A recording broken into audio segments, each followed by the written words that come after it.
Possible. Bon, rebonjour. Je suis dégoûtée. Je sais pas ce qui s'est passé là.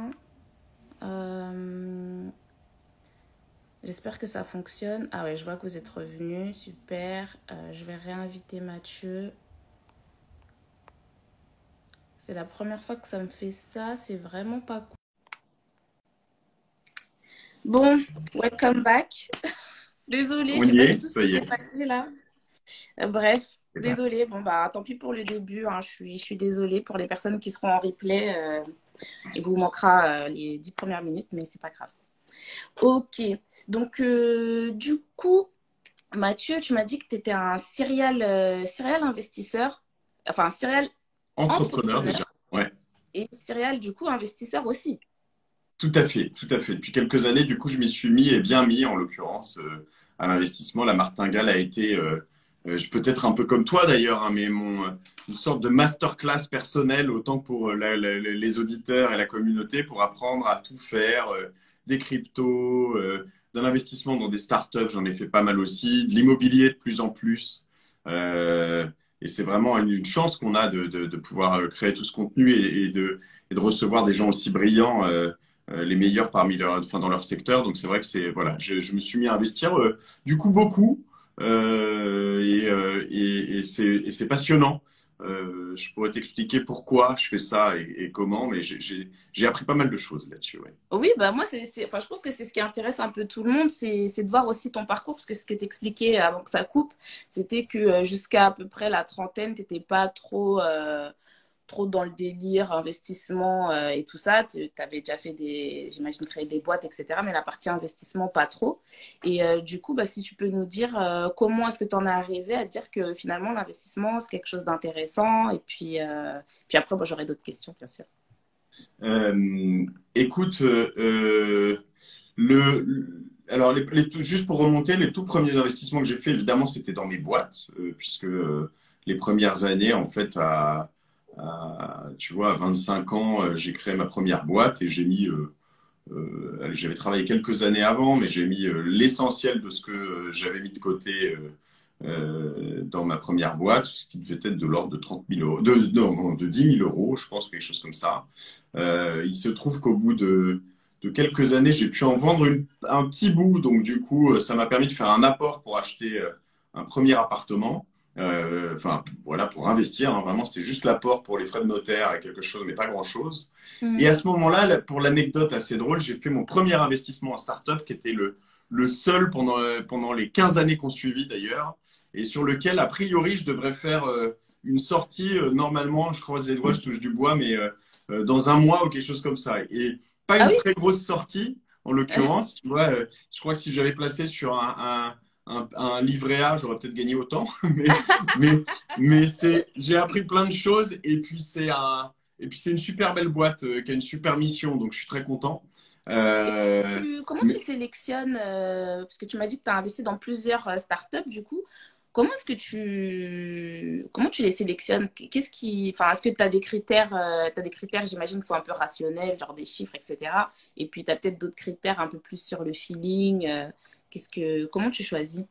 Tout à fait. Il y a pas mal de critères importants. Moi, je regarde plutôt des sociétés dans lesquelles il y a des gens qui ont des très bonnes idées, mais qui savent pas faire du business. Et donc ça, c'est pas suffisant. Moi, je vais chercher des gens qui ont des très bonnes idées, mais de temps en temps aussi, avant tout, des gens qui savent bien faire du business, qui savent. Donc j'aime bien quand un projet fait déjà un peu de chiffre d'affaires, ou qui a déjà, tu sens une vraie fibre, ou alors les personnes ont déjà vraiment, par le passé, été dans des business dans lesquels ils ont vendu et ils ont fait pas mal de choses. Donc ça, pour moi, c'est un critère important. Euh, Après, j'essaie de trouver des projets dans lesquels il y a un gros marché parce que, en fait, tu vois, je l'ai appris ça aussi, que ce soit sur Génération Future Self ou sur La Martingale, mes deux podcasts. J'ai des gens qui sont venus sur un de mes podcasts qui me disent, moi, j'investis pas dans une société qui un jour pourrait, si elle vaut aujourd'hui 2 3 millions et qu'un jour elle peut valoir 30, ça m'intéresse pas. Je préfère investir dans des sociétés qui un jour vaudront 3 milliards. Et, et tu vois, cette personne-là, en l'occurrence, aujourd'hui, est actionnaire au-delà de 10% Doctolib qui doit valoir 3 ou 4 milliards. et de Malte qui doit valoir quelques centaines de millions. Tu vois, Ah ouais, donc Malte. en, le- en l'occurrence, tu vois, une sorte de mantra qui est un peu go big or go home, tu vois. Ouais, L'idée, c'est le Texan de la France. c'est ça.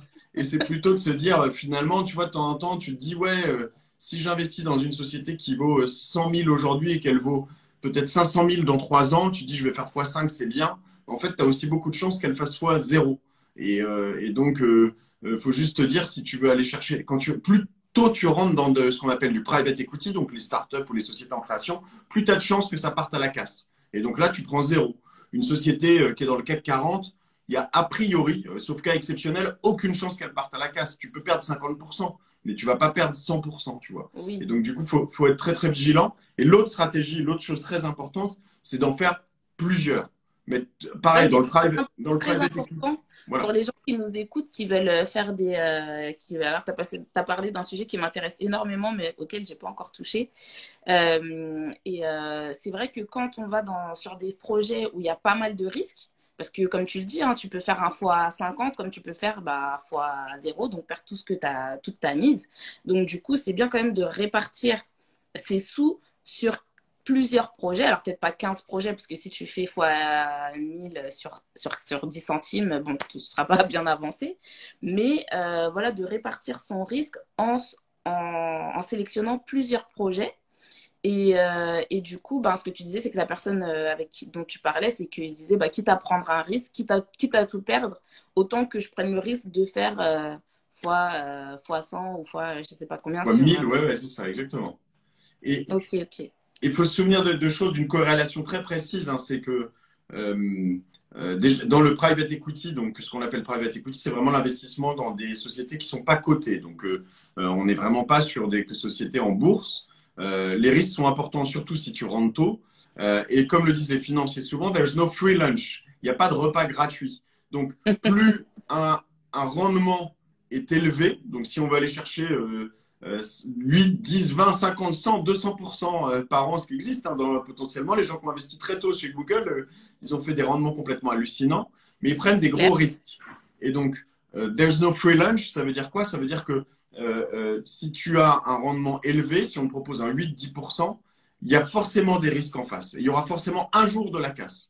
Et donc, si tu veux être safe, ultra safe, bordé tous les soirs et bien dormir parce que tu es comme ça, faut aller sur du PEA, PER, des choses comme ça, sur lesquelles tu as une liquidité, tu peux récupérer ton argent immédiatement et tu sais que, livret A, PER, etc., pas PEA, c'est différent. Et donc, du PEL, coup, du coup. PEL, oui, merci. Et donc, du coup, sur lesquels tu as vraiment là-dessus potentiellement, tu n'as pas de repas gratuit, mais tu gagnes pas grand-chose. Donc, du coup, voilà, c'est un peu l'idée. Ça fait penser, parce qu'en fait, je suis partie, bref, chez ma grand-mère la semaine dernière et j'avais 4 heures de route et j'en ai profité pour écouter quelques épisodes. Et justement, j'ai écouté l'épisode que tu as fait avec deux personnes, j'ai oublié leur prénom, mais c'était sur les Les cryptos. cryptos, ouais. Voilà, justement, et sur le fait qu'il y avait des cryptos 100% safe. Qui étaient adossés à des devises, je crois que c'était le Les dollar. stablecoins, ouais. Voilà, exactement. Et du coup, après, derrière, tu débriefais avec quelqu'un de chez Nalo et qui disait ce que tu dis justement, que si jamais on vous promet des rendements de dingue, c'est qu'il y a un risque. Ça peut pas. Et après, c'est OK de prendre du risque. On peut prendre du risque, mais après, il faut savoir quel argent est-ce qu'on met à risque. Parce que. Je Vas-y. peux même aller plus loin si on te promet un rendement de dingue, s'il est promis. Alors, soit tu as un truc bien écrit sur le droit français, etc., avec un avocat bordé ou une banque, et honnêtement, ça n'arrivera pas. Soit en face de toi, tu as quelqu'un de malhonnête. C'est-à-dire Oui, c'est une que, arnaque. C'est une grosse voilà, arnaque. donc tout Simplement. rendement très élevé, quand on dit très élevé, c'est au-delà de 2, 3, 4, 5%, qu'on te dit sans risque, c'est un mensonge. Ça n'existe pas. Donc les seuls le rendement sans risque sont en effet les livrets A, les choses garanties, mais voilà. Donc dès que tu passes 2-3%, ça c'est clair, c'est la base.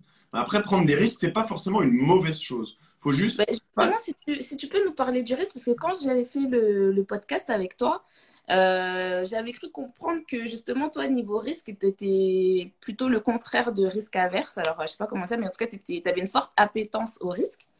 Et du coup, comment ça s'exprime et comment ça se fait que... Parce que c'est vrai que la plupart des gens, quand tu leur parles de risque, parce que dès que tu leur parles de rendement, ah oui, hein, tout le monde est là, ouais, c'est génial. Et puis dès que tu leur dis non, mais il y a un risque, là, c'est tout le monde freine des quatre fers. Donc toi, c'est quoi ton rapport au risque et comment est-ce que tu le gères? Écoute, moi, en effet, j'aime bien les risques. Je suis vraiment dans cette approche. Après, plus j'avance, plus je les prends de manière, je dirais, intelligente. C'est-à-dire quand tu es jeune, que tu n'as pas d'enfant et que bah, tu peux y aller un peu all-in et de toute façon, tu te dis, je retomberai sur mes pattes. Au pire, tu vois, j'irai bosser à tel endroit et puis enfin, moi, j'ai pas de problème à travailler beaucoup. Donc, du coup, je suis prêt à prendre des risques là-dessus. Après, il faut faire attention dans les exemples qu'on peut donner.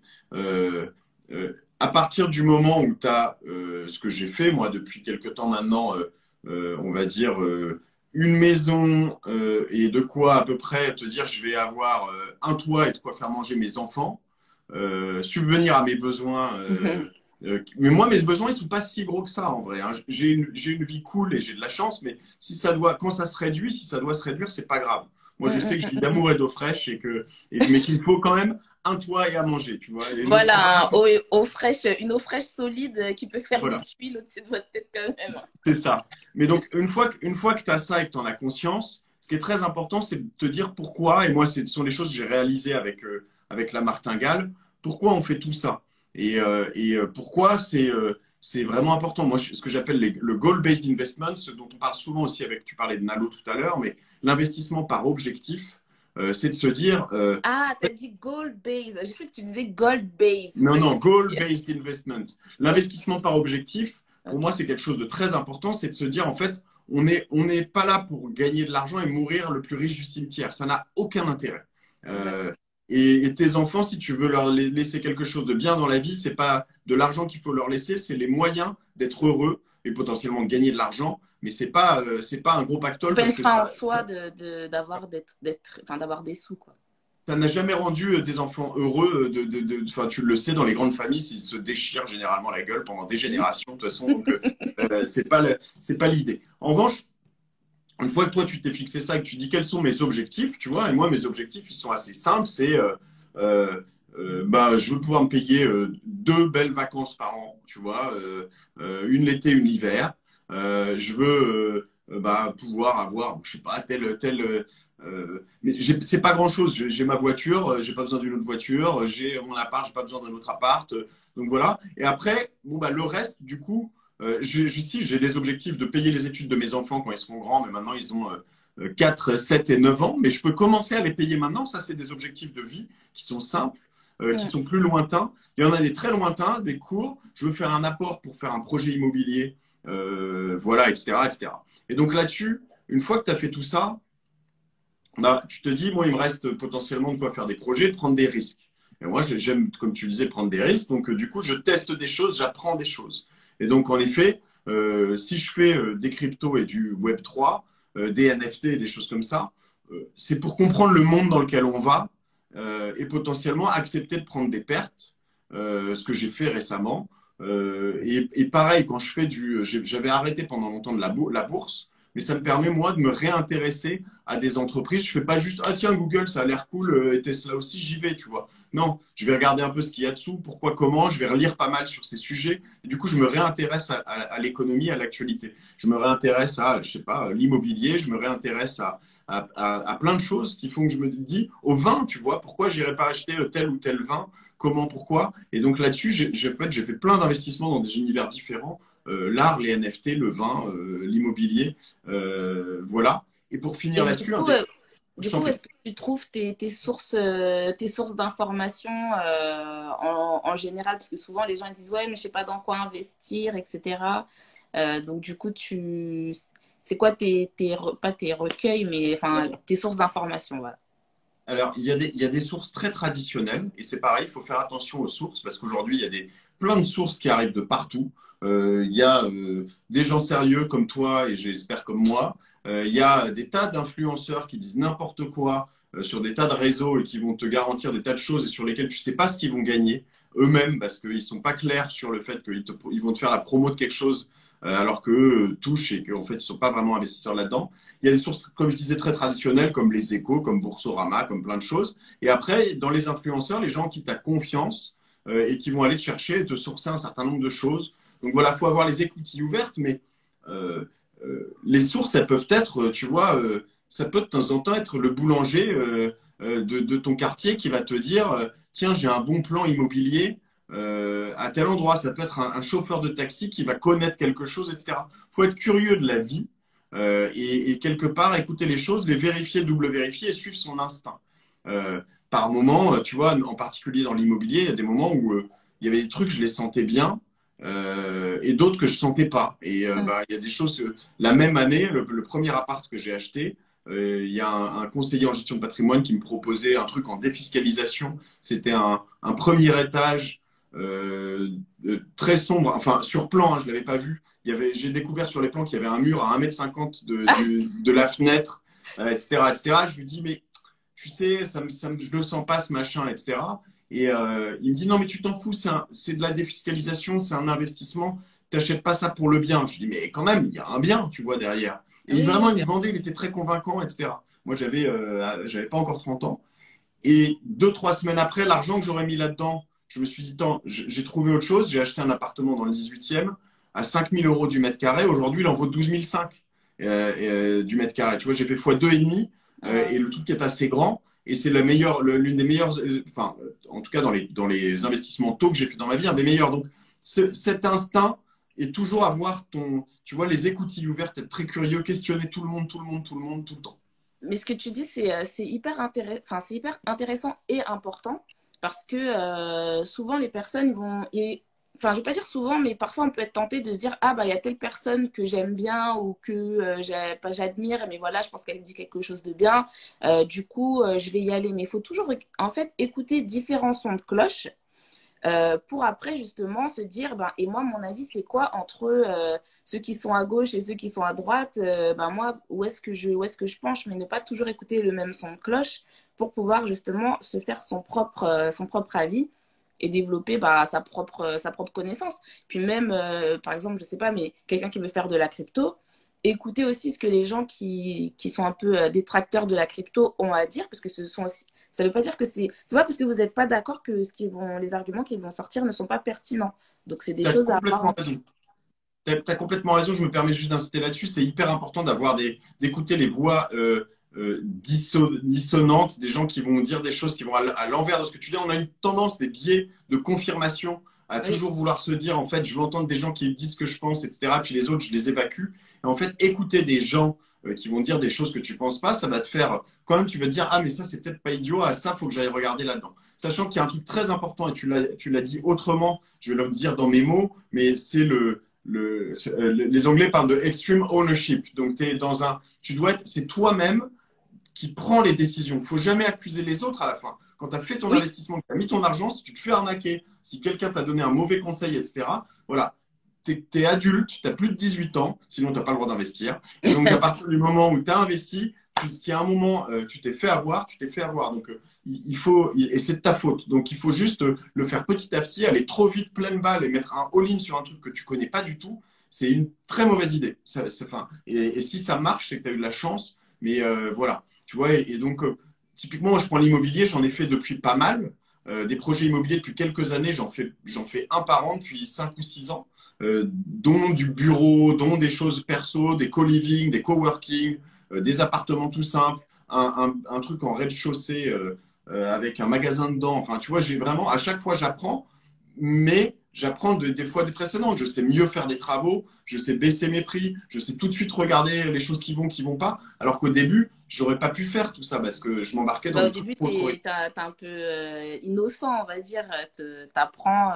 C'est important. Et puis ce que tu dis, c'est bien, c'est que on apprend aussi de ses erreurs. Ça permet d'être plus vigilant après pour les opérations d'après. Et du coup, juste pour comprendre, quand tu dis tu fais une opération par an, ça veut dire que il y a des choses que tu gardes, tu fais de l'achat-revente. Pour Comment. l'instant, que je dise pas de bêtises, j'ai rien revendu.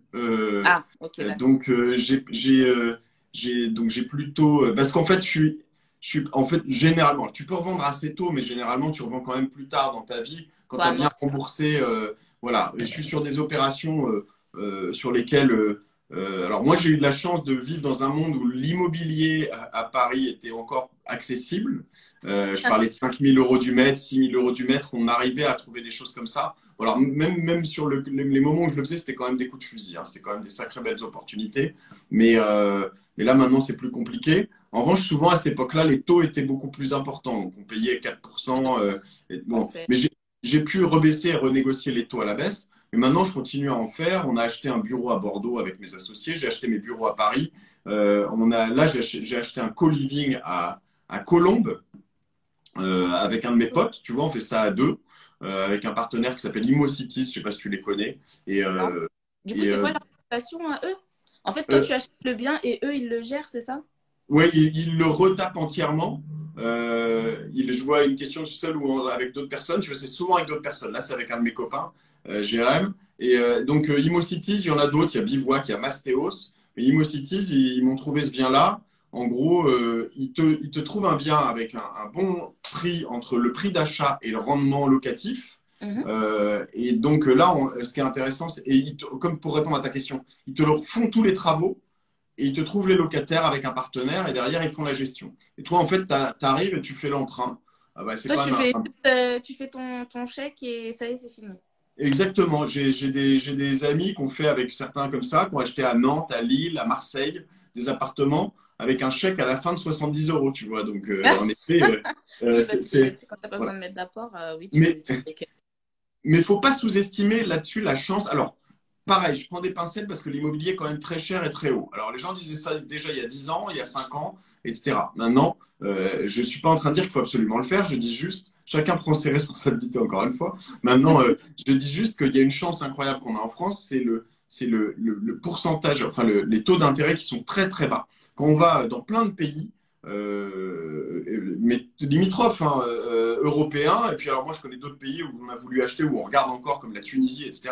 On est sur des taux variables à 10%. C'est pas des Ouais, taux 10-12%, fixes. 10-12%, ouais, ouais, Ouais. c'est pas choquant, ouais.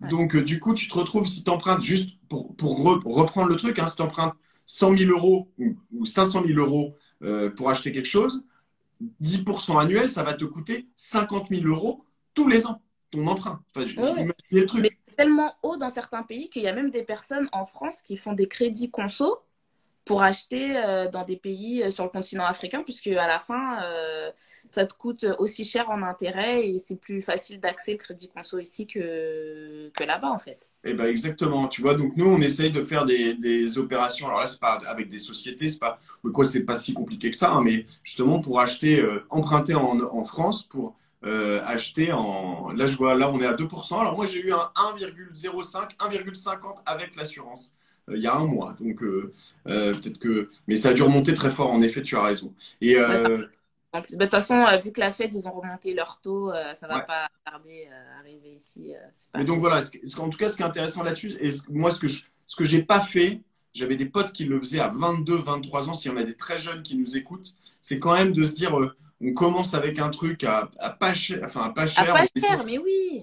voilà, on met 2, 3, 5 000 € d'apport, et puis dès qu'on l'a fait, en fait, le truc très vertueux, c'est que les banques vous font confiance parce qu'ils voient que vous savez non seulement faire des travaux et gérer, etc. Et donc, c'est vraiment assez intéressant parce qu'on peut grossir et grossir et grossir. Et donc, moi, j'ai commencé par un petit appart, puis un plus grand, puis un bureau de 350 mètres carrés. Et puis là, notre dernier projet, vous pourrez regarder, ça s'appelle la Villa Maria. C'est villamaria.fr à Bordeaux. C'est un bureau qui fait 1000 mètres carrés, qui a 2500 mètres carrés de jardin, une piscine, une garderie. Enfin voilà, le truc est complètement La dingue. totale, quoi. Et C'est la dingue. totale. Et donc, du coup, maintenant, je suis prêt, tu vois, alors que j'ai appris comme tout le monde un peu sur le tas, mais je suis prêt à devenir quasiment, peut-être pas promoteur, mais au moins marchand de biens, tu vois. Et tout ça, je l'ai appris en faisant Des projet après opérations au projet. fur et à mesure. Mais tu vois, c'est Exactement. bien ce que tu dis parce qu'il y a beaucoup de personnes, tu vois, qui vont me contacter, qui vont me dire, oui, est-ce que je dois commencer par ma résidence principale ou par un investissement locatif? Et si tu es jeune, que tu n'as pas d'enfant, fais une RP, fais une résidence principale, t'achètes ton studio, après tu passeras à autre chose, après tu passeras encore à autre chose. Il n'y a pas de nécessité de tout de suite acheter un F3 ou d'acheter tout de suite une maison avec un jardin, etc. C'est mieux, vaut mieux commencer par un plus petit truc Il y a et un faire débat. de neige. il y a un débat là-dessus qui est important parce que potentiellement, mais moi, j'ai fait ce que tu as dit. Hein, en l'occurrence, il y a des courants qui disent qu'il vaut mieux faire de l'investissement locatif pour commencer parce que ça augmente ton revenu. Donc, du coup, comme ça augmente ton revenu en face, tu vas Ça avoir. augmente plus ton revenu maintenant. Alors, C'est si tu fais fini. du LMNP, ça dépend en effet Parce de qu'il tes manières. avec le différentiel n'existe plus. Donc maintenant, ça augmente plus ton revenu, ça va juste grignoter ton taux d'endettement. Donc, et puis en plus, les banques, comme les banques maintenant, on sait que. Parce que il faut, enfin, toi, comme tu as ton historique, etc., quand tu vas à la banque, l'expérience que tu vas avoir, ce ne sera pas l'expérience que va avoir la petite nana ou le petit mec qui va avoir sa banque pour la première fois. Aujourd'hui, ça devient compliqué. Il faut Ouais. vraiment montrer patte blanche. Donc, c'est pour ça qu'il vaut mieux commencer par un petit projet qui passe crème à la banque. Et après, et puis en plus, RP, tu sais, tu peux rester dedans 6 mois, 1 an, et puis après, tu le passes en Ouais, tu as locatif. raison. Et tu prends, et Va t'as venir pas chercher. d'impôt. Si tu arrives à Et, le revendre bien. ouais. T'es pas imposé. Non, non, mais voilà, il y a plein de choses à faire. Moi, j'ai fait des parkings, tu vois aussi. Et à un moment, j'ai acheté une dizaine de parkings, je les ai revendus à l'unité, etc. Mais quand tu montres que tu es capable de gérer des locataires et de faire des entrées-sorties, achats-reventes, en fait, euh, c'est pas, c'est pas complètement idiot. En tout cas, il faut se mettre en mouvement et se dire, typiquement, j'essaye seul ou avec des potes de faire, moi je reprends ce que je disais, mais un projet par an, même pas très gros, enfin, il y a des endroits où tu peux trouver des choses, en effet, à quelques dizaines de milliers d'euros.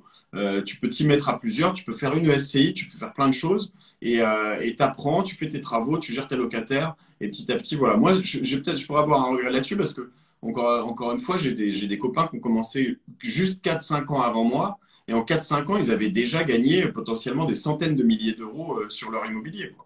C'était fou. Bah ouais, non, mais c'est cool. Et du coup, alors, tu dis que tu t'investis pas mal en groupe, parce que c'est bien, du coup, parce que ça permet d'avoir des enveloppes aussi plus importantes que si tu étais tout seul.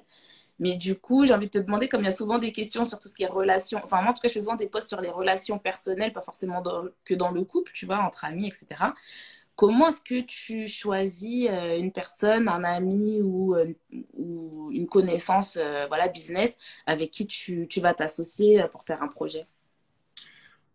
Bon, alors déjà, c'est vrai que moi, c'est devenu pas mal une habitude. Je pense que j'ai développé une forme d'instinct là-dessus parce que, comme je te le disais, je m'associe presque tous les ans sur des projets professionnels, des créations de start-up ou de sociétés là-dessus. Donc, ça, c'est quelque chose que je ressens bien. Donc, souvent, je vais quand même déjà travailler avec les gens un peu en amont, voir un peu comment ça se passe, si je suis le seul à travailler, Ah, si ah, non, mais c'est souvent. as été traumatisé par les travaux de groupe à Ah, bah l'école. grave, j'ai été associé à des gens qui foutaient rien, ça c'est un drame absolu. Donc voilà, se dire en fait quelle est la plus-value pour moi, quelle est la raison. Et après, à la limite, je vais dire si je m'associe avec quelqu'un qui a beaucoup d'argent et qui travaille pas, mais dont l'apport pour lui est l'argent, et pour moi j'en ai besoin, bah, c'est très bien, ça me va aussi. Il faut juste savoir ce que chacun. Que les rôles soient clairs entre les personnes avec qui tu t'associes, quoi. Exactement. Exactement. Donc, si tout ça est très clair, voilà. Et donc, moi, en effet, j'essaie très vite de mettre les bases là-dessus de manière très solide, dire voilà, moi, ce que j'apporte. J'apporte le projet, j'apporte les choses. Je vais te reprendre un exemple, mais typiquement, notre projet à Bordeaux, j'avais parlé je voulais faire un projet à Bordeaux et j'ai un de mes auditeurs sur un de mes podcasts qui m'a dit ah bah tiens, on a trouvé ce machin, c'est pas le premier que j'ai pris, c'est le deuxième, parce que j'aimais pas trop le premier qui nous présentait. Et Mhm. puis, on l'a fait. Et eux, ils ont pas mal bossé. À un moment, il nous a fait. Moi, il m'a dit bah, moi, j'ai beaucoup bossé sur l'apport du dossier. Et comme je suis déjà à Bordeaux et que vous, vous êtes moins spécialisé sur tout ça à Bordeaux, bah, je vais aussi pas mal bosser là-dessus. Donc, soit je prends plus de parts que vous dans le dossier, soit cette partie d'apport et de travail par la suite, je te le fais payer. Donc, moi, j'ai pas voulu, j'ai voulu être à part égale avec lui. Donc, on a payé, c'est un assez gros projet, hein, je vous ai dit 1000 euros, 1000 mètres 1000 carrés, mètres etc. carrés, Donc, on a payé 6000 quand même, machin. je crois que c'était plus de 50 000 euros hein, pour le fait de nous apporter le projet, plus le fait de le gérer dans l'année de travaux qui a suivi. Mais ça les valait largement. Et donc, voilà, une fois que tu mets bien les choses en disant, toi, tu fais ça, si tu attends des choses et que tu ne les notes pas, ben, la personne dit, ah, mais non, mais on n'a jamais convenu de tout ça, quoi. Et Oui, potentiellement, c'est là où c'est le plus dur de le faire en famille ou avec des potes très proches, etc. Parce que tu vas rajouter de l'affect. Il faut sortir l'affect. Il faut juste dire, OK, tu vois, je vais te reprendre le projet que je fais à Colombe là. Je ne le fais pas avec ma femme. Je le fais en solo avec un de mes potes parce que ma femme m'a dit oh non, ça me fait Mon chier. truc, là, ça m'intéresse pas. Ouais, c'est ça. Elle m'a dit encore, tu pourrais proposer une belle maison au bord de la plage ou au sport d'hiver, pourquoi pas, mais un projet à Colombe, Elle a non trop ses merci. priorités, ta femme, c'est pour ça. Et voilà. Mais elle a probablement bien raison. Mais du coup, j'ai senti que j'allais me taper le truc tout seul et j'ai pas le temps. Et donc, du coup, j'ai regardé un peu autour de moi. Il y a plusieurs personnes de mes potes qui m'ont dit, ouais, moi, je le ferais bien, je le ferais bien. Et je suis allé voir celui qui lui-même sait déjà bien mettre les mains dans le cambouis, a déjà fait plusieurs projets, et quelqu'un, tu vois, un besogneux sur son approche patrimoniale aussi, etc., etc. Donc ça, c'est important de, tu vois, d'aligner les choses parce que sinon, j'aurais pu aussi dire à ma femme, bon, bah, ok, je le gère, on le fait ensemble, mais je gère tout. Mais j'aurais pas pu bien le gérer parce que j'ai pas le temps. Ok, ok, ok. Et du coup, avec ta femme, vous êtes en séparation de biens, donc.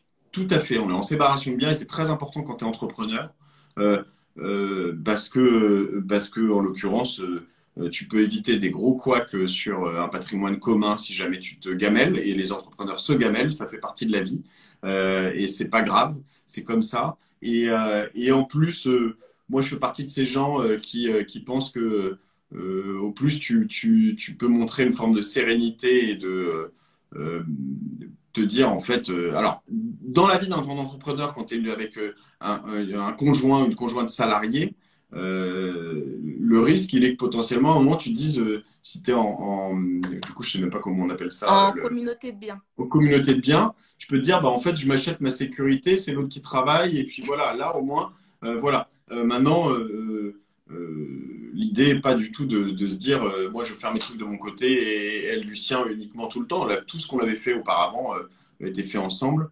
Maintenant mes business je les fais de mon côté, ce qui me semble assez normal. Non, mais pas parce que moi justement, je trouve que c'est bien la séparation de biens, mais bon, c'est pas comme c'est pas le régime standard et que c'est pas forcément ce que les gens.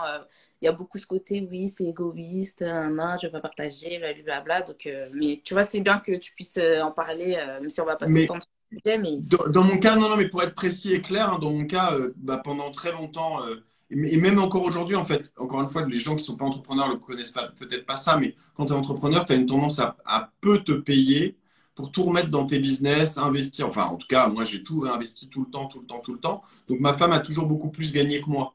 Donc, l'intérêt, quelque part, aurait plus été pour moi de me mettre en communauté qu'en séparation, finalement, parce qu'elle, elle avait un régime serein et voilà, moi, là, l'idée était vraiment plus de dire, je vois un commentaire, c'est la protéger, mais c'était vraiment ça. La protéger et aussi lui dire, regarde, moi, si demain je me ramasse, eh ben, je me démerderai tout seul, mais je ne suis pas avec toi pour ton argent. Et après, il y a des cas spécifiques et très différents. Il y a des couples dans lesquels, souvent dans le monde d'avant, c'était l'inverse, ça peut être comme ça, mais on va voir la femme qui va suivre le mari parce qu'il est expatrié, ou l'inverse la femme qui va gagner beaucoup d'argent et le mari beaucoup moins, ou pas du tout, et qui va suivre comme ça, bah là, il est aussi, il me semble, assez légitime d'être en communauté parce que finalement, tu en as un qui sacrifie pour la famille et l'ensemble. Donc, chacun a son deal particulier, mais il faut, c'est pareil, en parler et pas se mettre dans une. Nous, on a toujours été d'accord là-dessus, et pas se mettre dans une confrontation. C'est important d'être sain et serein. Et en fait, ce qu'on n'aime pas en France, c'est qu'on se dit c'est de l'amour et on ne devrait pas pouvoir parler d'argent. Mais en oui, fait, quand c'est tu faux ça. règles pas, quand tu règles pas ce problème derrière, tu as des doutes et des choses comme ça. Moi, dans mon couple, il n'y a pas de doute là-dessus. Et voilà. Donc aujourd'hui, je pense que la tendance s'inverse plutôt. Je finis par avoir un patrimoine plutôt assez gros, mais toujours pas de cash flow important au niveau perso, parce que finalement, j'en ai pas forcément plus Oui, que c'est l'argent que tu génères par tes entreprises, en fait, tu les réinvestis dans des nouveaux projets et tu essayes dans de des faire un bureaux, dans des business. choses. Exactement. Ok, super.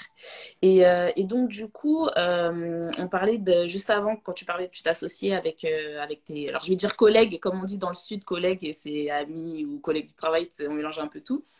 Et justement, la personne, elle t'a dit, texto, ben voilà, en gros, je fais un raccourci, mais en gros, elle a dit, je travaille plus que vous sur le projet, donc je veux être rétribuée pour ce travail que je fournis en plus parce que ben, je suis à côté, je gère, etc. Et ça, c'est quelque chose qui est important aussi quand on travaille en projet, en équipe, d'être capable de dire, aux autres, en fait, ben voilà, moi j'estime qu'il y a ça, parce qu'il y a beaucoup de quiproquos qui sont créés, parce que la personne, elle pense qu'elle travaille plus que les autres, elle le dit pas aux autres, et à la fin, ça crée du ressentiment. Il faut mettre les choses sur la table. Tu vois, typiquement, moi, la plupart des, comme je te dis, je crée des entreprises. Donc, l'année dernière, c'était 2. Cette année, c'est au moins 1 pour l'instant déjà. Et donc, moi, typiquement, dans ces entreprises, qu'est-ce que j'y apporte? On parle de skin in the game, tu vois, enfin, j'y apporte vraiment alors moi, j'apporte quoi? J'apporte de la communauté, du réseau, de la visibilité. Tu vois, la dernière boîte là, qu'on lance en sorte de soft launch qui s'appelle alvo.market, l'objectif, c'est de vendre, d'accélérer la cession d'entreprise. Bon, bah, moi, Ok. là-dessus, j'apporte plein de choses, du savoir, du réseau, des investisseurs, et puis de la communauté, parce que j'ai beaucoup de gens dans mes communautés qui veulent acheter et vendre des entreprises. Mais j'apporte pas le travail. C'est pas au quotidien. Moi, je crée des contenus, je dirige une autre boîte, je crée d'autres boîtes, etc. Donc ça, j'apporte quelques heures de travail par mois. Mais mes associés là-dedans, ils ne créeraient pas cette boîte sans moi. Donc tu vois, tu dis les Oui, choses assez claires. c'est un peu comme un apport en nature ou en industrie, on peut dire, où en gros, tu apportes, comme tu dis, tes connaissances et ton réseau, et c'est ça ton apport, en fait. Ce ne sera pas en temps. Exactement. Eux, ils vont apporter du travail pendant les premiers mois, les premières années. Après, ils sont rémunérés pour ce travail, mais le capital est réparti ensuite enfin, quand la création de la société, tu vois, est répartie en fonction de tout ça. Donc, souvent, on crée des sociétés dans lesquelles nous, on est très majoritaire. Enfin, moi, je suis assez majoritaire, on va dire 65-35, 70-30, des choses comme ça. Après, on va lever des fonds et nous, au fur et à mesure, potentiellement, on va se diluer. Les opérationnels vont rester plus ou moins au même niveau par différents mécanismes qu'on met en place. Et puis l'idée, c'est qu'après, nous, on reste actionnaire de référence, 30-40% dans les sociétés qui grossissent. Voilà. Et donc, l'idée à chaque fois, c'est juste de dire clairement, moi au début, qui est-ce qui prend le plus de risques? C'est moi, parce que j'apporte un peu d'argent, voire pas mal d'argent, de la communauté, des tas de choses, et toi, tu apportes du travail. Bon, bah, très bien. Si tu es à 3 et qu'il y en a qui apportent rien, bah, ils doivent prendre 0. S'il y en a un qui apporte beaucoup de travail et que les autres n'apportent pas vraiment grand-chose, mais un peu d'expertise, ils doivent. Enfin voilà, et puis après, il y a une négociation de gré à gré. Il y a des gens qui ont besoin des autres pour, investir, pour entreprendre, etc. Mais ce qui est sympa de le faire à plusieurs, après, chacun, encore une fois, va midi à sa porte. Oui, Moi, bien sûr, chacun comme il le souhaite. j'adore jouer en équipe. Ce qui est sympa quand tu joues en équipe, c'est que tu as plusieurs personnes qui te donnent des idées. Je reprends le cas de notre co-living à Colombes, mon pote Jérém, là, il a plein d'idées, il vient de rajouter un truc, il faut faire une fenêtre à tel endroit. Dans le jardin, il faut faire attention, moi, des trucs très techniques d'évacuation d'eau. J'ai aucune idée de ce qu'il faut faire. Et lui, il a pensé à un truc, parce qu'il dit, attends, en ce moment, c'est un peu n'importe quoi. Moi, je lui dis, en revanche, là, sous les toits, va falloir faire attention à l'isolation, parce qu'en revanche, il va faire chaud, etc., etc. Et puis, à tous, on fait un meilleur projet, en fait. Ouais, vous mettez vos, comment dire, vos connaissances en commun et ça permet d'avoir quelque chose de plus efficace. Ah, Brico Gomez, Ouais. il est content de te voir là. J'ai vu. Et je voyais une demande si c'était écrit. Alors, il y a des écrits évidemment initiaux qui sont des créations de sociétés, de SCI ou de choses comme ça sur lesquelles tu vas avoir un pack d'actionnaires. Donc là, tout est écrit, évidemment. Maintenant, il y a aussi des écrits ensuite qui sont importants. Les prises de décision, c'est super important de dire, écoute, on a dit ça aujourd'hui, de débriefer rapidement sur Slack, sur WhatsApp, par mail. Le mail, c'est pas mal, il n'y a pas besoin de réinventer. Voilà, et dire, OK, aujourd'hui, on a pris telle et telle décision, qu'il n'y ait pas d'oubli ou de De choses comme ça. non-dit ou d'oubli, ouais, exactement. Ok, bah c'est super, c'est bien rodé. Bah, en même temps, alors du coup, t'as créé combien d'entreprises? Entre 2005, je crois que tu as dit que c'était ta première entreprise, et Ouais, aujourd'hui, j'ai 2022. un peu perdu le compte. Après, il y en a, alors ça dépend. Si par exemple, je prends les SCI qui sont des sociétés dormantes, Oui, je pense non, que pas les SCI. Prends là où tu as des vraies activités. Ouais. dans les vrais, ou alors, et je parle pas de celles dans lesquelles j'ai investi, parce que sinon, là, c'est pareil, ces derniers temps, il y en a eu beaucoup. Je dirais entre 15 et 20, à peu près. J'en ai créé, on va dire, une en 2005, Après, j'en ai pas créé pendant 5 ou 6 ans. J'en ai créé une en 2011, 2012, 2013, 2014, 2015, Ouais, 2016. après, c'est après, Voilà. t'as Et puis certaines années, deux. Ouais. À partir de 2011, j'ai créé au moins une entreprise par an. Ouais. Et c'est toujours dans le même domaine ou est-ce que tu t'es vraiment touche à tout? Est-ce que tu peux donner des exemples de boîtes Euh, que tu créées? je suis beaucoup dans des domaines dans lesquels le digital va changer les choses. D'accord. Ça, c'est clair. C'est-à-dire que et après, ça peut être un simple. Il y a eu des trucs. J'ai fait des choses très très bêtes. Hein. J'ai créé une boîte qui s'appelle Iron Cards, qui était, c'était il y a longtemps maintenant, mais le leader mondial des cartes de visite en métal que j'ai revendu au bout de 2 ou 3 ans. C'est pas des montants pharaoniques, hein, mais que j'ai revendu 100 000 euros, qui a toujours été rentable. Un peu plus de 100 000 euros même, je crois, et qui a toujours été rentable et très rentable. Et voilà, l'idée était d'apprendre pour moi à créer une multinationale tout seul. Donc j'avais juste mon ordi, j'avais pas de bureau physique à cette époque, je bossais de chez moi, j'avais quitté ma première boîte, Mhm. j'avais plusieurs activités de e-commerce, et celle-là était de dire, ben, j'allais sur Alibaba, je trouvais des fournisseurs en Chine, et j'expédiais des cartes de visite en métal dans le monde entier. Je les payais de mémoire 1,50 $ livré à peu près et détaxé, dédouané dans le monde entier, selon Ouais. les pays. Mais là, et je les revendais plus de 5 $ pièce. Donc j'avais une belle marge. Mais il y avait quand même Pas pas mal. mal de travail, marketing en amont, SEO, création en aval, etc. Mais de temps en temps, je faisais des assez grosses ventes. Donc ça marchait bien. Et c'est de ça jusqu'à certaines boîtes qui ont levé 20 ou 30 millions d'euros. Donc là, qui sont vraiment des vrais gros business beaucoup plus sérieux, tu vois. Donc, mais c'est un peu comme l'immobilier, si tu veux. Au début, tu as un peu peur de créer une boîte. Je sais pas combien tu en as créé, toi, Maëva, mais, euh, Pas autant que toi, en tout cas. mais tu Je dois vois, en c'est pas. avoir Enfin, trois ou quatre, je sais plus. ouais, et tu vois, quand on crée une, ça te semble une montagne. En fait, à l'époque, c'était déjà beaucoup plus compliqué. Mais maintenant, tu vas sur Captain Contrat, où il y en a plein d'autres. Ta boîte, elle se crée vraiment facilement. Ça coûte quelques centaines d'euros. Faut pas en créer trop parce que j'en ai aussi fermé une ou deux. Alors ça, c'est très pénible et Dans ça la coûte beaucoup douleur ou d'argent. ça allait? Dans la Pardon? douleur ou ça allait? Il y en a une que j'ai fermée quasiment aussi vite qu'on l'a ouverte. Mais ça a dû nous coûter quelques centaines d'euros de l'ouvrir et quelques milliers de la fermer. Et en Ah, fait, voilà, donc faut quand même pas en créer trop vite en se disant ouais, je le fais comme ça, comme ça, comme ça. Mais en revanche, une fois que tu as bien testé les gens avec qui tu veux bosser, tu les, je vois, je sais plus s'il y a, je vois il a dit 10 € je sais pas ce que j'ai dit sur 10 €, mais c'était ton premier investissement pour ta ouais, première boîte, mais c'était ouais, dans le premier live qui a sauté, je pense. exactement. 10 000 € dans la toute première boîte, j'avais bossé quelques années, mais on peut créer des boîtes avec zéro, hein, avec 1000 € de capital ou 500 € de capital. C'est pas, en fait, ce qu'il faut, c'est essayer de vite le faire générer du chiffre d'affaires, si c'est le cas, ou de valoriser son expertise. Mais c'est pas tant l'argent qu'on y met que l'énergie qui est importante là-dessus, quoi, je pense. Ouais. Et du coup, pour toi, c'est quoi la qualité indispensable pour un entrepreneur, toi qui as créé 15 boîtes?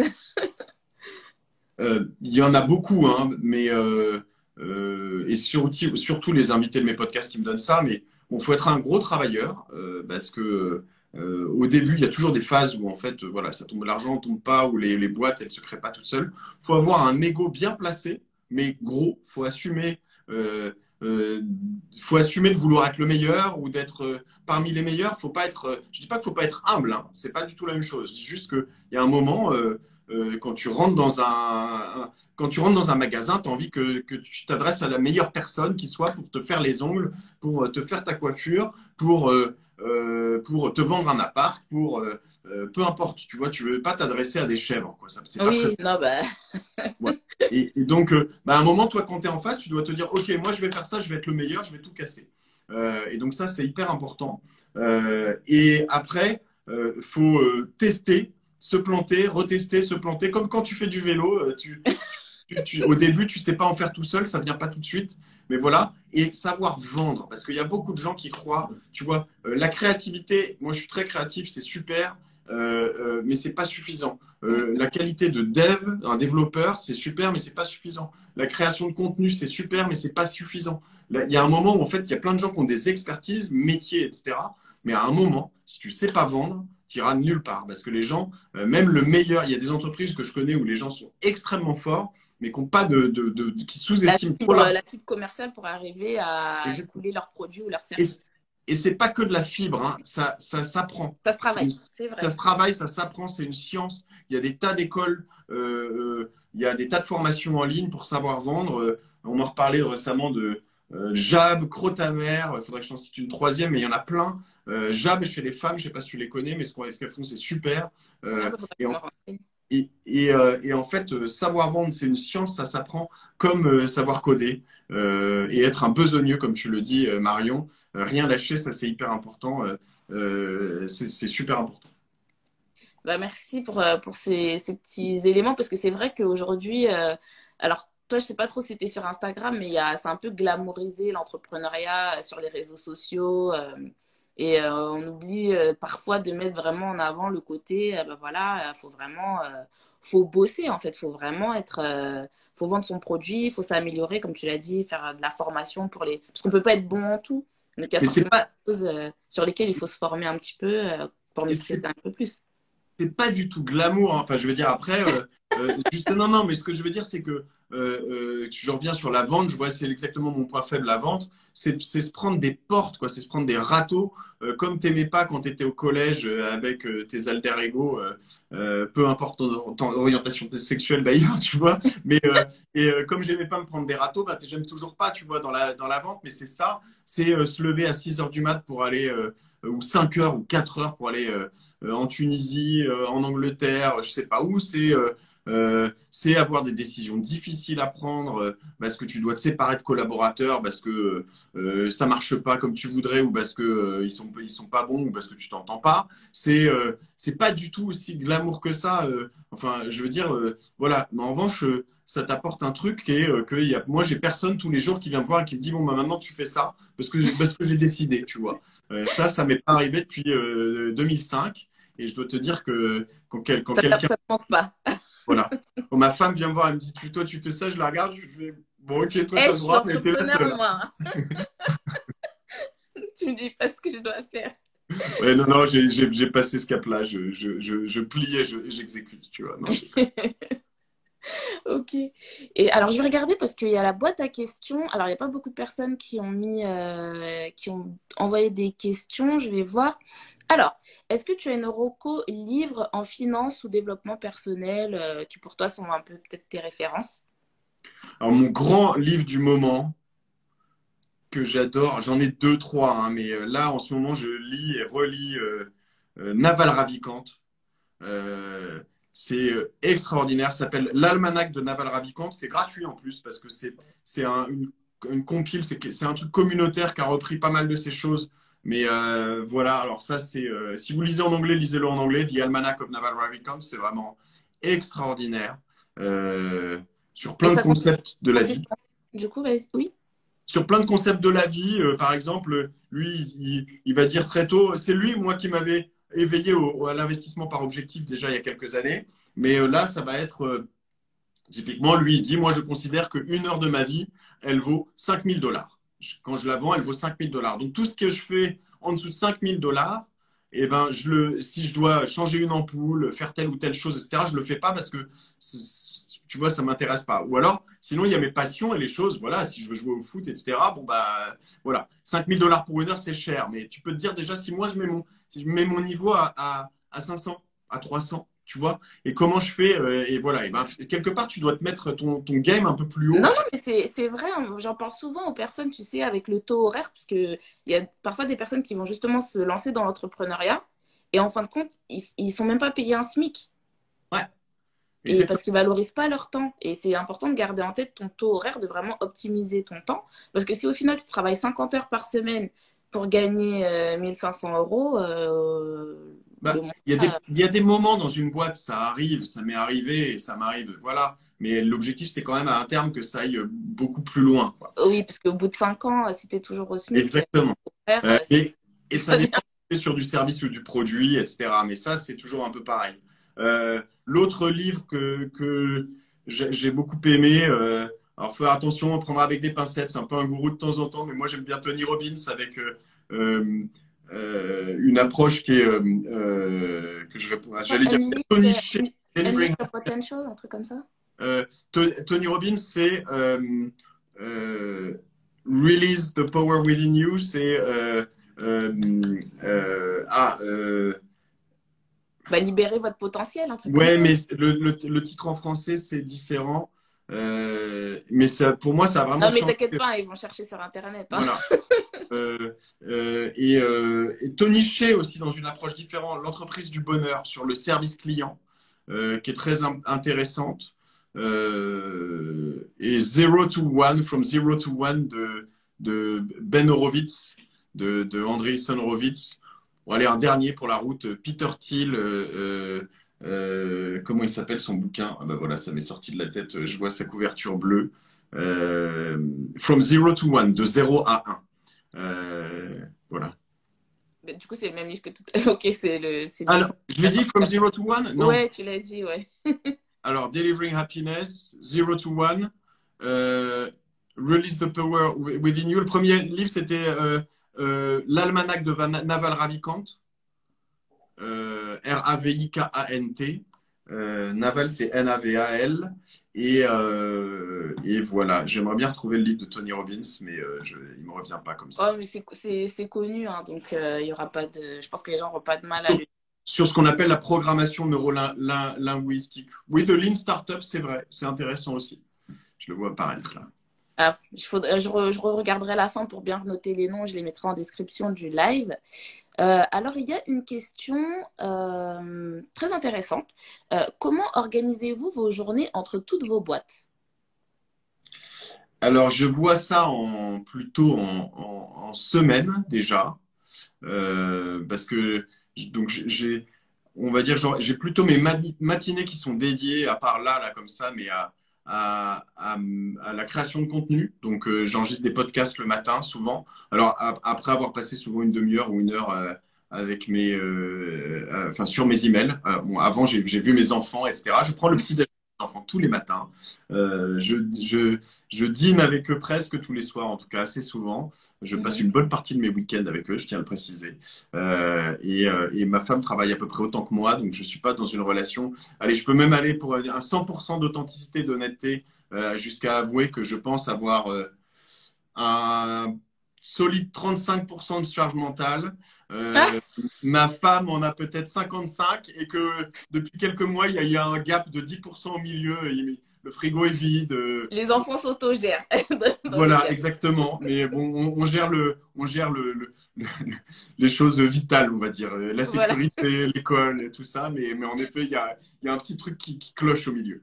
Euh, voilà. Après, au-delà de ça, sur le temps business, donc ouais, évidemment, je regarde mes mails très tôt, très tard. Je fais attention là-dessus. Enfin, j'essaie de pas trop, mais j'ai un peu du mal. Je suis pas très fort.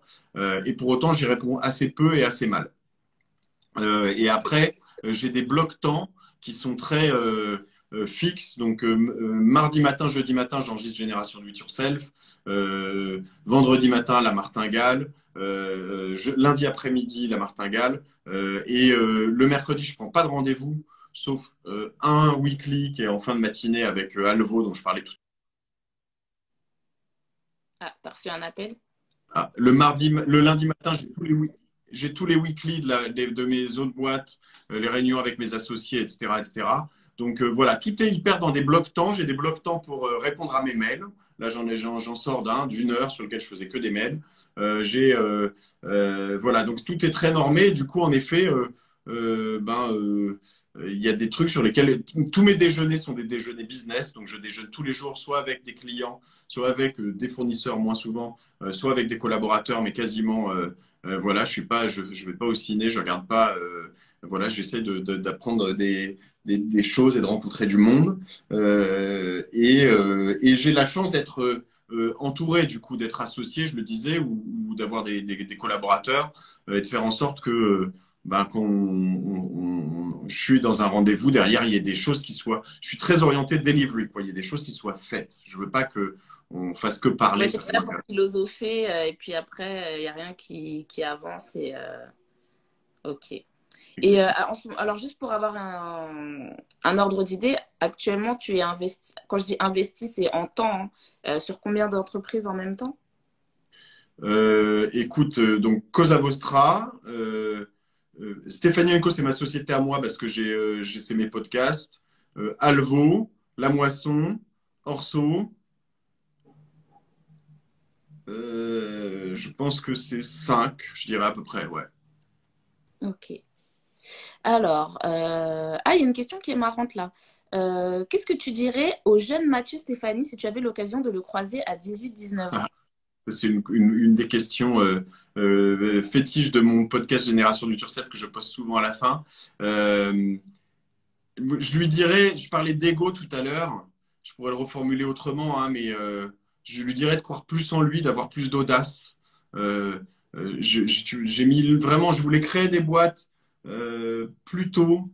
Alors, à la fois, j'aime bien le travail d'équipe, à la fois, pendant longtemps, je me trouvais des excuses en n'ayant pas les personnes autour de moi. À chaque fois que je voulais passer la barrière, tu vois, Là, ouais. je voulais, par exemple, voyager beaucoup. Et puis, à chaque fois, je disais à mes potes, venez cet été, on va au Maroc, venez cet été, on va au Sri Lanka, venez cet été, on va en Indonésie. Puis, à chaque fois qu'il fallait prendre les billets, il n'y avait plus personne. Puis, un jour, j'ai pris mes Classique. billets. Et puis j'ai dit aux autres, bon, bah, j'ai pris mes billets, vous venez, et personne n'est venu. Donc je suis parti tout seul, tu vois. Et ben, l'idée, c'est que dans l'entrepreneuriat, ça a toujours été un peu pareil. Je me cherchais des excuses parce que les gens avec qui j'allais créer des boîtes avaient peur au dernier moment. Et donc, du coup, maintenant, j'ai vraiment changé d'approche. J'essaie d'être l'étincelle, de faire en sorte que les choses se passent. Et à l'époque, je n'osais pas y aller par moi-même. Et tu vois, je suis hyper admiratif de jeunes artistes, de jeunes sportifs, tu vois, enfin, je reprends souvent cet exemple, mais un Kylian Mbappé qui a 19 ans, 18 ans, te disait, je vais être champion du monde, je vais être le meilleur du monde, je vais être, enfin, et c'est pas pour autant qu'il a un melon comme ça, c'est juste que, Ouais, voilà, c'était ton objectif. ouais, Et puis voilà, hein. tu ne deviendras pas champion olympique si tu l'as pas décidé. C'est ce que m'a dit Edgar Gros-Piron, tu vois. En revanche, c'est pas parce que tu le décides que Que tu tu le vas le deviendras. devenir. Exactement. Mais en revanche, si tu mets les choses en place dans ta tête assez tôt, ben c'est comme ça que tu mets ta dynamique et que tu débloques pas mal de choses. Est-ce que tu essayes d'inculquer ça à tes enfants?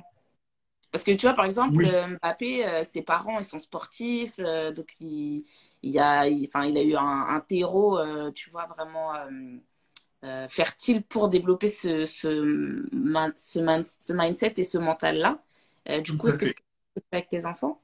Tout à fait. Je te prends l'exemple de ma fille, Louise, qui joue au foot, pour le coup, hein, dans un univers assez proche cette fois-ci. Louise, je sens aujourd'hui qu'elle voit de ses copines. Elle a commencé que cette année, entre guillemets, elle a 9 ans, elle va avoir 10 ans. Et il y en a qui en font depuis 2 ou 3 ans. Et on voit une différence de niveau. Et de temps en temps, elle me dit, mais papa, je suis moins forte qu'eux. Je dis, mais c'est normal. Mais en revanche, je veux que tu ailles sur le terrain et que quand tu as le ballon, tu ne sois pas pétrifié, alors que quand tu n'es pas en match, tu n'es pas pétrifié, tu peux être, tu vois, assez guerrière. Quand tu es en Et match, tu te frises d'un coup parce que tu te dis je suis moins forte, je ne sais pas quoi faire, ah, tu vois, cette espèce de. Je dis non, détends-toi, relax.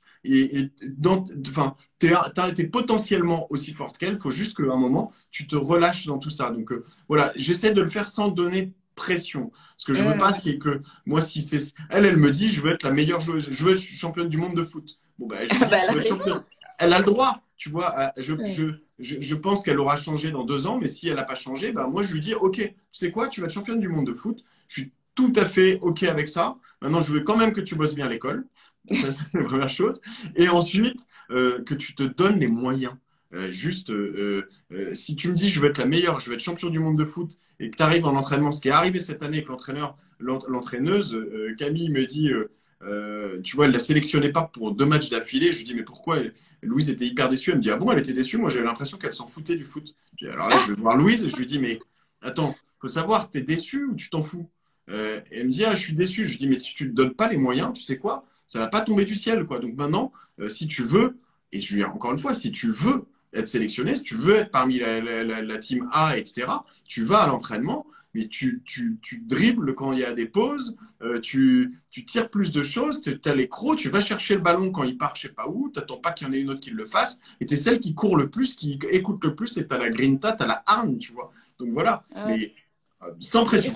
vraiment cool ce que tu dis parce que tu sais que souvent les petites filles, on leur apprend, mais c'est pas grave, t'inquiète pas, machin, tu vois. Il n'y a pas Et, moyen. Il n'y a pas moyen. mais moi, Non, j'aime non, bien mais entendre ça, tu vois, quand on dit aux petites filles, allez, toi aussi, tu peux le faire. Si tu... En tout cas, si tu veux le faire, donne-toi les moyens bien sûr. et ne n'accepte pas la situation telle qu'elle est. C'est toi qui joues avec tes règles. Mais je vais dire, elle m'a appris autant que je lui apprends là-dessus. Louise, t'as pas idée le bulldozer que c'est, mais c'est Bah, déjà, donc si elle aime le foot, déjà de ouais. base, Mais bon. je peux pas, si je lui disais, si j'étais trop, tu vois, non, non, elle aime bien qu'on la bouscule, et voilà. Après, ça reste un enfant sensible, comme les petits garçons et les petites filles. Il faut y faire attention, Exactement. après, elle met la barre haut. Moi, je lui dis, si tu mets la barre haut, faut travailler. C'est la vie. C'est la vie, ma petite Louise. Bah, en tout cas, bravo à elle. J'ai vu une autre question qui m'a intéressée. Oui, alors, parce que moi, c'est une partie qui m'intéresse que je connais pas du tout. Alors, la question, c'est pensez-vous que la levée est forcément nécessaire pour faire réussir une boîte? Et si peut-être tu peux nous parler d'une expérience de levée de fonds, voilà, comment ça fonctionne assez rapidement, puisqu'on a Ouais. pris 1 heure de temps. Écoute, je suis ravi d'être avec vous. Alors moi, tu vois, pour tout expliquer, je fais partie d'un club que j'ai cofondé. Donc, je suis pas les plus actifs, mais qui s'appelle le Bootstrap Club. Voilà, ce sont pour des entreprises qui font donc, ont quand même un certain succès. Je pense qu'ils font, je dirais, je sais plus, c'est plus de 3 millions ou 5 millions de chiffre d'affaires, mais qui n'ont pas levé. Nous, on est autofinancé sur Cosa Vostra et on n'a pas levé. Et aujourd'hui, les entreprises qui ont levé beaucoup d'argent, elles ont, grâce au travail remarquable de ce qu'a fait le Galion et une femme qui s'appelle Agathe Vautier, une super visibilité dans toute la presse. Et donc, nous, l'idée, c'est de dire, attends, si tu n'as pas levé, tu peux être aussi bien. Et voilà, seulement la grosse différence, c'est que si tu ne lèves pas, tu dois être rentable. Parce que moi, je ne peux pas financer une boîte, je ne suis pas milliardaire, je n'ai pas de cash disponible, etc. Donc, il faut être rentable. Donc, du coup, nous, on est rentable depuis la première année. Et puis, tous les ans, après année, on est rentable. Voilà. Et le principe de la levée, c'est pour aller plus vite. C'est juste ça. Ou alors pour développer des produits qui ont besoin de plusieurs années avant de trouver un marché. Des produits Où, innovants, quoi, en voilà, gros. des produits innovants ou alors des produits qui demandent si tu veux créer une voiture, que tu n'as pas d'argent et que tu veux créer une marque de voiture demain, tu vois, tu vas pas juste vendre 10 000 voitures avant et dire ok, je vous les livre dans 3 4 ans que j'aurai réussi à faire une usine et machin, ça marche pas, tu vois. Ça marche ça hein, sur Ulule et sur pas mal de choses dans d'autres projets. Il y a des gens qui arrivent même sur Ulule à financer des produits, ou je dis Ulule ou d'autres, hein, mais à financer des produits en disant je vais faire, moi j'ai investi dans une boîte qui s'appelle Tikino, ils vont faire des trucs pour enfants un peu comme des boîtes à histoire avec pas vraiment de la vidéo, mais des trucs comme ça, super cool. Bon, elles ont réussi à avancer au début sans lever. Voilà, la levée n'est pas du tout une fin en soi, mais en revanche, quand tu crées une marque comme Doctolib, tu as besoin de tellement de monde et tellement Des d'investissement avant de gagner de développeurs. l'argent Ouais. que en fait, tu as besoin de lever. Moi, je suis assez pour dire que quand tu es entrepreneur et que tu n'as pas envie de lever, que tu as envie d'être indépendant, lève pas, parce qu'en fait, c'est bien d'être maître, tu vois, roi de son royaume, quoi. Moi, dans mes boîtes, après ma première boîte, une de mes enfin, la boîte ma holding qui chapeaute l'essentiel des boîtes, je mets un point d'honneur, en tout cas souvent au début, à être majoritaire pour me dire, OK, j'assume, je parlais de extreme ownership tout à l'heure, donc j'assume les choses moi-même, j'essaye d'être courageux dans la victoire comme dans la défaite et de ne pas balancer les choses sur les autres et les responsabilités sur les autres. J'assume mes responsabilités et donc du coup, tu le fais souvent là-dedans. En étant, en tout cas, quand tu n'as pas fait investir des gens, c'est pour ta pomme, tu vois. Et voilà, après, il y a des business sur lesquels c'est pas possible et c'est très bien. Il y a besoin d'investisseurs. Moi, j'investis dans des boîtes parce qu'elles ont besoin de lever pour les premières années et c'est très bien. Alors, je pense que je vais te poser une dernière question. C'est quoi ta martingale? Alors, je sais pas si tu m'as entendu parce que Ah, j'ai vu que ça. euh, oui, oui. J'ai regardé s'il me restait de la batterie, mais c'est bon, j'ai encore de la batterie. Ma Ah, martingale à moi, tu l'as compris au début, euh, c'est quand même l'immobilier sur la. Je pense que en tout cas sur la finance. Après, sinon, c'est l'entrepreneuriat, hein, clairement. C'est-à-dire que je mise sur ma pomme, comme je te le disais à l'instant, et je me dis que l'endroit où il y a des gens qui ont investi zéro dans leur boîte ou 1000 € et qui à la fin vont la vendre 100 millions, 200 millions, 5 milliards, ça c'est possible, quoi. Et c'est possible à tout âge. Tu peux le faire à 20 ans. Michael Bloomberg, qui est milliardaire, qui était maire de New York, il a commencé à être entrepreneur à 39 ou 40 ans, hein. Donc, il y a des gens qui commencent à Il n'y a pas 50 ans, d'âge.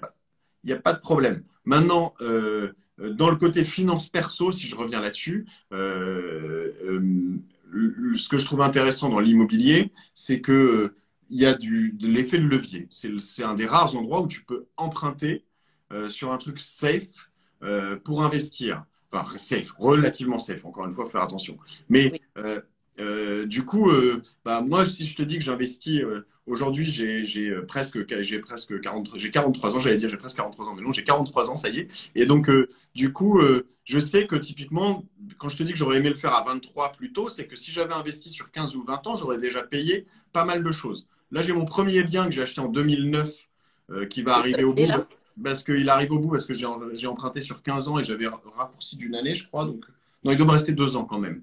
Mais tu vois, là, je me dis, attends, à 43 ans, si j'achète pas mal de choses maintenant, depuis 36, 37, 38 ans, en fait, quand j'arriverai aux abords d'une forme de retraite, parce que je ne suis pas du genre à vouloir une retraite, parce que je ne vois pas trop ce que je ferais à envoyer de la pétanque, mais bon, ça, c'est un autre sujet. Et je me dis, en fait, si je peux avoir des revenus passifs, quand même, il y a un moment où, tu vois, si je peux Si euh, tu peux un peu lever le pied, tu vois, ou être ouais, plus tranquille. être relax et me payer des choses que j'aurais bien méritées, des vacances, tu vois, un appart, des choses pour mes enfants, pour mes amis, si je peux être généreux pour le monde, si je peux faire des tas de choses, et ben voilà. Mais donc pour plus tard, faut un peu voilà mettre de côté. Et donc l'immobilier, c'est quand même le levier. Emprunter, emprunter, emprunter sur de l'IMO, hein, pas pour acheter des voitures ou des télés, ça sert à rien.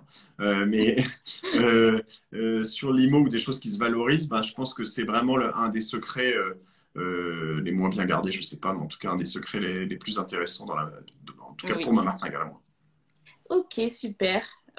Alors, on va peut-être prendre la dernière question. Est-ce que tu arbitres de temps en temps? Donc, c'est sur le portefeuille financier, j'imagine. Ouais, en tout cas j'ai vendu quelques boîtes, donc ça c'est plus là-dessus que j'arbitre. Ma première martingale dont je parlais tout à l'heure, parce que là-dessus en effet j'ai plus intérêt. Il y a des moments où on part de zéro ou très peu d'investissement, on arrive à vendre certaines boîtes, comme je disais, ouais, de quelques centaines de milliards, un peu plus de temps en temps. Donc on a fait beaucoup là-dessus. C'est très récent, hein, ça fait que quelques années qu'on a fait des très belles ventes. Mhm. Euh, après, sur l'immobilier, les autres typologies de finances, non, je suis assez mauvais pour. Donc, quand on dit arbitrer, c'est vendre. Euh, je vends assez peu.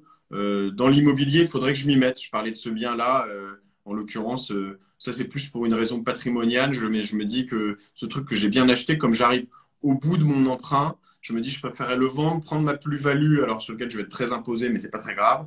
Et, tu vois, ce que j'aimerais faire là-dessus, c'est me dire que je prends un apport, je le divise en trois, et puis je fais un Trois apport, opérations différentes. 3 opérations immobilières que je mets potentiellement au nom de chacun de mes enfants d'une manière ou d'une autre. Je ne sais pas si c'est possible à voir avec un fiscaliste. Et puis leur dire, écoute, dans la vie, moi, je ne veux pas te donner forcément des milliards, mais si jamais un jour, je peux te donner je peux leur offrir ça, tu vois, sur deux. Et en plus, c'est Un petit possible. fonds de roulement. Ouais. Voilà. Mais un toit, même pour te loger éventuellement, mais en tout cas, tu vois. Et encore une fois, j'y reviens, mais je crois que cette première opération immobilière, on l'a faite cette fois-ci à deux avec ma femme. Et on a dû mettre à deux parce qu'on avait pu mettre de côté. Et, voilà, ça faisait c'est quelques années qu'on travaillait, qu'on bossait bien. On a dû mettre, je sais pas, 40, 50 000 euros max, tu vois, à deux. Et, Ouais. et aujourd'hui, si ça se trouve, ça pourrait nous payer, de nous promettre en deux emprunts sur un espace de 30 ans peut-être, hein, mais dans 15 ans, d'avoir un appart à Paris ou région parisienne, petit appart, tu vois, un 25-30 mètres carrés pour chacun de mes enfants. Comme quoi, à l'origine, on a mis, je vous dis, peut-être 20 ou 25 000 euros chacun. Donc, si tu vois le long terme, voilà. Et dernière chose là-dessus, comprendre les intérêts composés, le compound interest. Et ça, vous allez travailler si vous lisez Naval Ravikant. Il y a les intérêts composés, c'est ce qui gère la vie. Dans la vie, si tu es être une belle personne, pas arnaquer les gens, pas essayer d'être greedy, comme on dit, le boulot de Wall Street, toutes ces choses-là.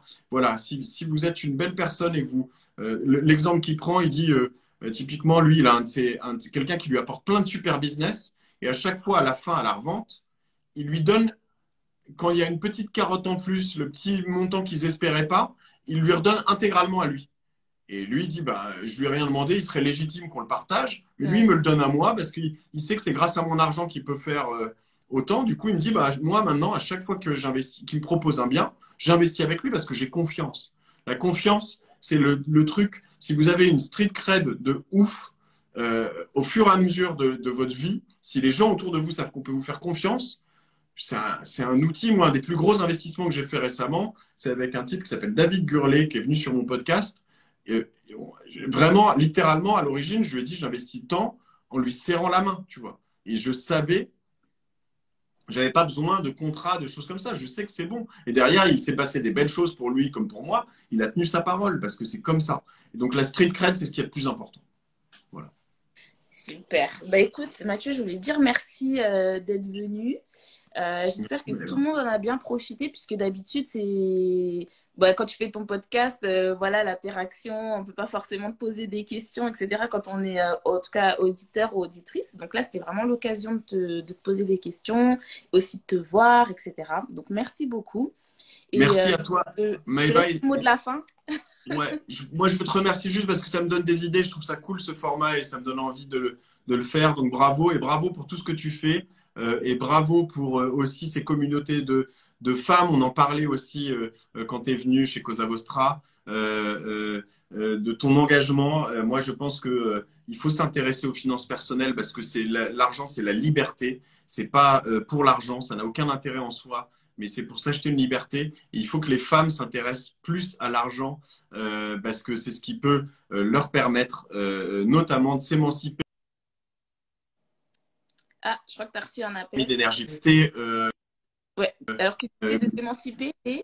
Ouais, et de pas, tu vois, rester. Il y a des femmes qui restent avec leur mari ou leur conjoint parce qu'elles ne sont pas libres financièrement, parce qu'elles sont esclaves financièrement, en tout cas au moins. Et ça, c'est pas tolérable. On ne sait pas ce qui peut se passer dans la vie. Donc voilà, vous devez maîtriser votre argent. Encore une fois, ça ne veut pas dire être greedy, ça ne veut pas dire être une mauvaise personne. Oui. Moi, enfin, t'imagines, non, mais t'imagines, même pour moi, être avec quelqu'un qui reste avec toi juste parce que elle serait dépendante financièrement, mais c'est une angoisse terrible. Donc, non, non. Mais pour elle, ce serait une angoisse encore pire. Donc, voilà. Donc, bravo en tout cas à ce que tu fais. Pour ce que tu fais, c'est très important. Et puis, à bientôt, Maëva. Je suis sûr qu'on se reverra bientôt. Oui. À bientôt, tout le monde. Et bonne Salut tout le monde. soirée. Ciao. Bye.